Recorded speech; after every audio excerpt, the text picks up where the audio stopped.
You know, the most successful businesses aren't born from clarity sometimes. They are born from chaos, from the storm, from the mess of rebuilding, redefining, and reinventing ourselves. Now, on this episode of BizBlend Listeners with your host Sana, my guest knows that better than most. Vince Perry went from knocking on doors after hurricanes, literally fighting for insurance claims, to building multiple seven figure companies across industries. But you know what's fascinating? It isn't just what he built, it's how he built it. Through systems, mindset shifts, and a relentless ability to turn every setback into strategy. So, let me tell you that this isn't just another business success episode. It's a deep dive into how chaos can actually become your best business coach, your best mentor sometimes. So let's unpack what it really takes to scale, sell, and still stay sane with the one and only Vince Perry. Vince, welcome to the show, and it's really an honor to have you here with us. Thank you for having me on, Santa. I'm very excited. Yeah, totally. I think let's begin with your journey. You know how it all started from chaos and then to systems. You have said that you systemized chaos to build your first company. It does sound powerful, but it kind of is abstract. Um, it's actually counterintuitive. I think so. What did that actually look like in those early messy days? What does did that it look like in practice? Lots of checklists, lots of SOPs, lots of systems stored away, unable to find, don't know where they are, created, not used, and then just there for nothing. A lot of, I think, entrepreneurs and business owners, they understand the fact that they have to put systems and operations and processes and checklists together, and they do, but then they get stored away, lost away, and unused. Where that's where the leadership part of systems and operations comes in, where you have to hold your team accountable to make sure that they're actually using the systems and the processes and the checklists that are created. Hmm. It's too. I mean, it's good to be on paper, but um, kind of the fault line happens when it comes to the execution part. Definitely.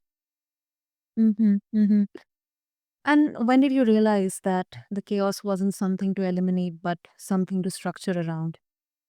Well, when I had thought that I had put all the systems and processes together correctly, and then I was a public adjuster. We had a public adjusting firm, and a hurricane hit, and all of a sudden everything went out the window. And it's like Mike Tyson used to say, "Everyone has a plan until you get hit in the face." It's kind of the same where I thought we had a plan. I thought everything was going to be fine. And then we got hit in the face with a hurricane and it all just went out the window and it was just complete chaos. And quite frankly, I blame that on myself. Leadership, when you're a leader, you have to maintain control over your emotions. You have to be that rock that everything is okay and everything is under control. And that comes with personality that you're born with, but also with practice of going through adversity.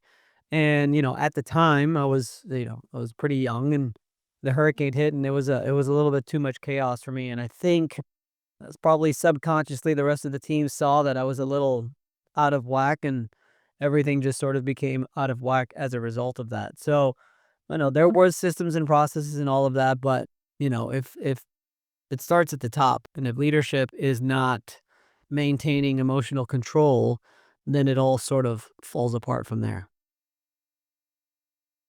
Mm. I think that really speaks of mental strength because, as you mentioned, um, everything looks fine until we with the reality in there. Everything like looks goes against us or it's all messy. Then we get to understand where exactly is the loophole. And I think it's a shift because most founders they try to escape the chaos, not integrate it. But I think what you're saying it's a part of the formula, and I love that shift. Yeah, mental toughness. The definition of mental toughness is the ability to control your thoughts.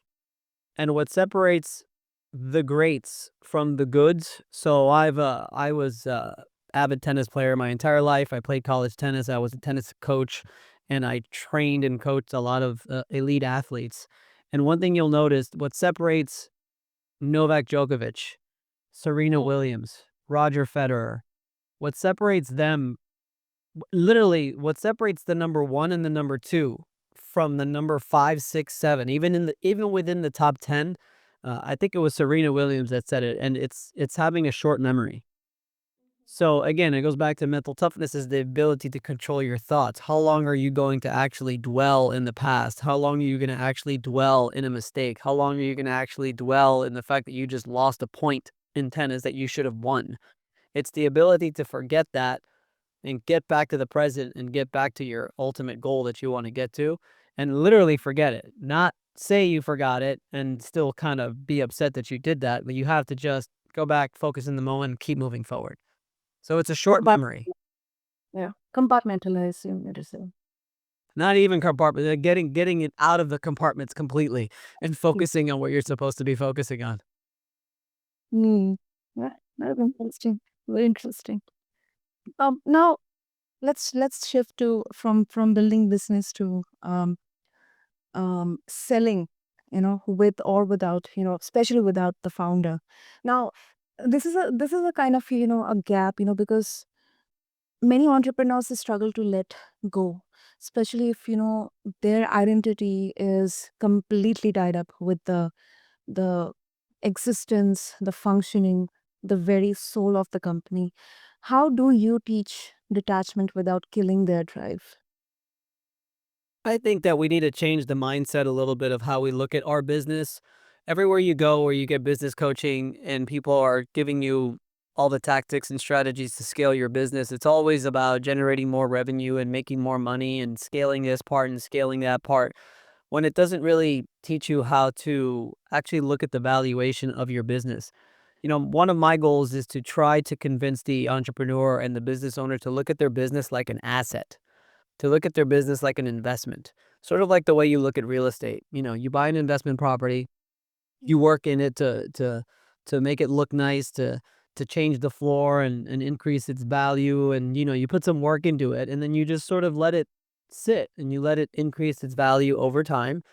And that's the way I believe people should start looking at their business, as an investment, as an asset that they're going to put together in a way that they can ultimately increase its value to a point that they can sell it in 5 or 10 years, not something that they're going to be working in for the rest of their life. Now, some people get into business because they don't want to work for anybody.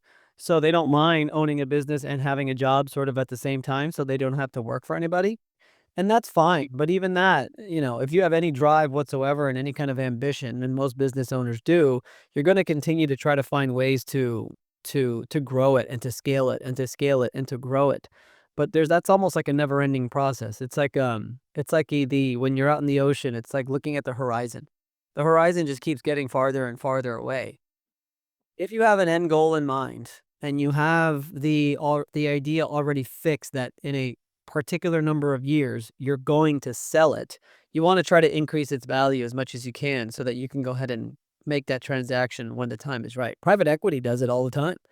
I mean, that's what private equity does. They are a group of investors that look at businesses that, have some holes to fill, but have a lot of potential. They put a set timeline on it, 5 or 10 years, and they're going to do what they have to do in those next 5 years or 10 years to sell it for X amount of profit than what they bought it for. So there's no reason why the solopreneur Mhm. can't do that either. Makes sense. Makes sense. And I think it is brave, but I think it also kind of can be exhausting. But I think definitely it is structured. It is also creating boundaries for ambition. Um, and also, you emphasize very strongly on the real world experiences, not theory. That is refreshing, definitely, Vince, but it can be also risky. How do you stay adaptable without getting stuck in your own playbook? Because Times change, situations, conditions, things change. I mean, I gotta be honest, I think it still comes down to mindset. In regards to mindset, one thing that I've noticed that separates the most successful business owners, entrepreneurs from the rest is a very, very particular, tough, confident mindset where the only way you're going to be able to battle through the negative pitfalls of growth and experience is by having that strong mental toughness, that short memory, that ability to control your thoughts to continue moving forward. Ultimately, that's what it comes down to because it's very, very easy to quit. It's easy to just go the other way than what you've been planning. It's those that like one of my favorite movies, Rocky, right? Rocky Balboa just gets hit, gets knocked down and keeps getting back up and keeps moving forward and keeps getting after it. And ultimately, that's what entrepreneurship is like. And your best learning experiences are going to come from your failed experiments and failed experiences. And it's just what separates the rest from the rest is being able to keep a positive mindset, have that short memory, and keep moving forward. I mean, I firmly, firmly believe that. I know it sounds a little cliche, and that's what everybody says, but really what it boils down to. It's I can't explain in words how difficult it is to really be a successful entrepreneur for a long time. Like the longevity of it is probably the hardest part. I'm very proud to say that I have not worked for anybody and have only worked for myself and ran my businesses as an entrepreneur for over 16 years now. Super awesome. Vince. Super awesome, inspiring because, and that's where, have heard, this particular metric that most of the startups, they fail within the first 5 years. The first 5 years, then it's like the litmus test for the startups or the founder or the entrepreneur. And I think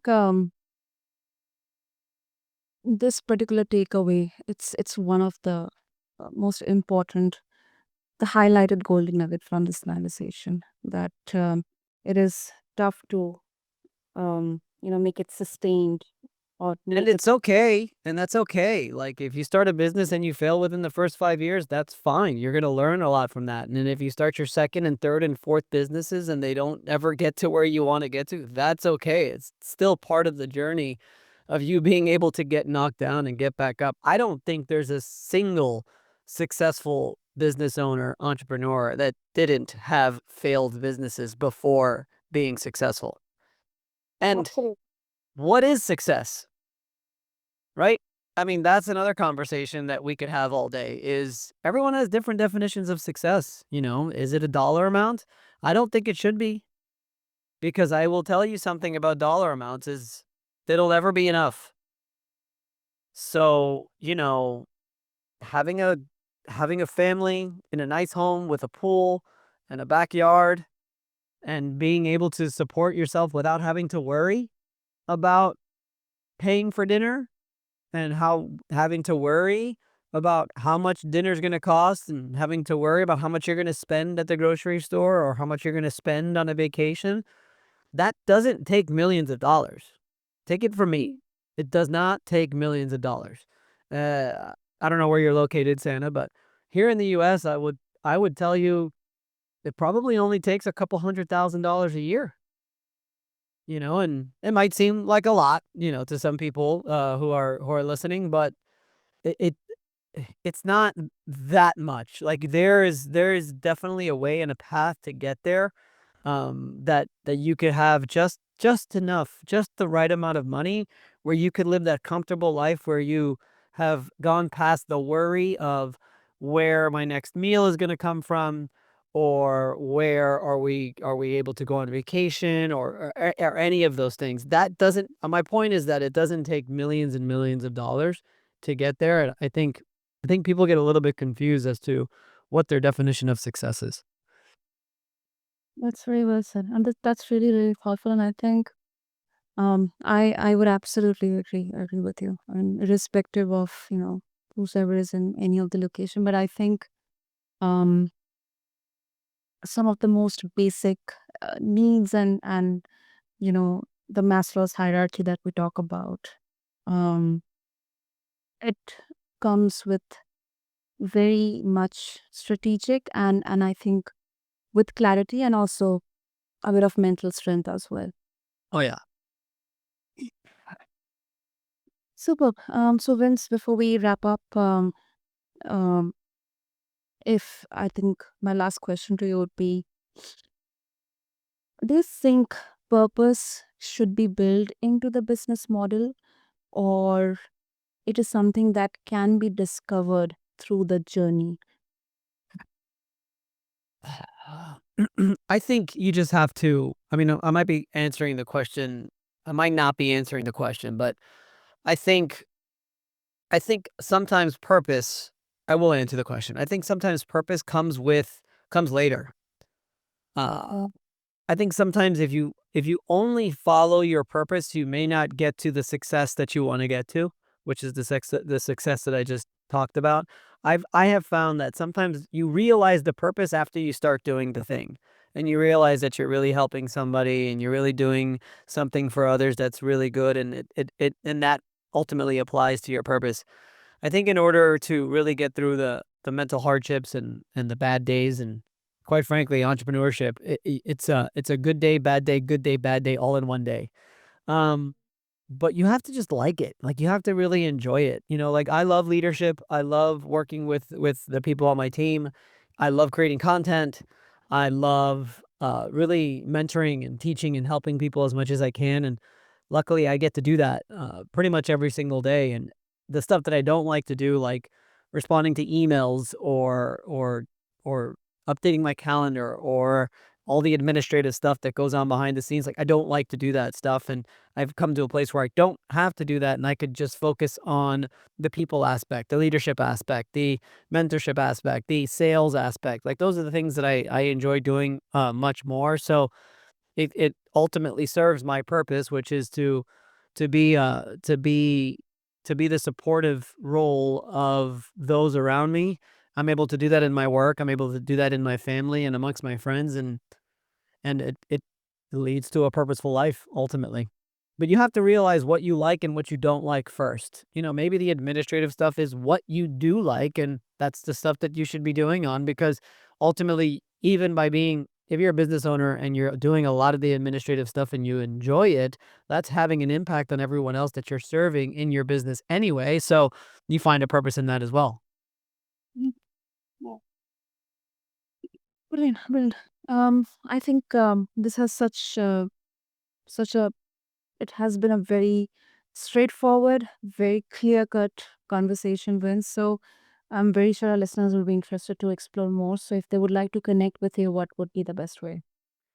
I'm pretty much at Vince Perry or at Vince Perry official everywhere. My main avenue is definitely YouTube. So at Vince Perry Official, you'll find all of my content there in regards to business and scaling and selling and how to increase the value of your business. And I will also be conducting my challenge, which will be on a pretty much monthly basis. On the first week of January, we will be conducting a virtual 3-day virtual experience on how to. You must be a business owner already, but how to ultimately really unlock anywhere between 100,000 to $1 million in revenue. I'm sorry, in valuation of your business, simply by following my formula.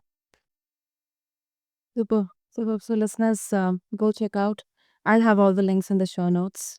Do connect with Vince and check out his YouTube channel. Check out his challenge as well.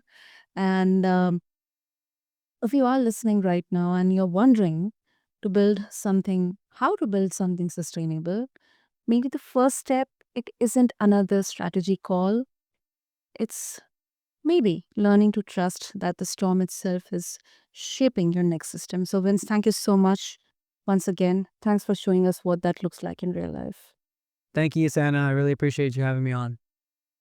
Totally, totally. And to all the listeners out there, thank you so much for tuning into BizBlend. And please remember, success isn't just about getting more, it's about becoming more. Until next time, keep tuning to BizBlend. This is your host, Sana, signing off. Thank you.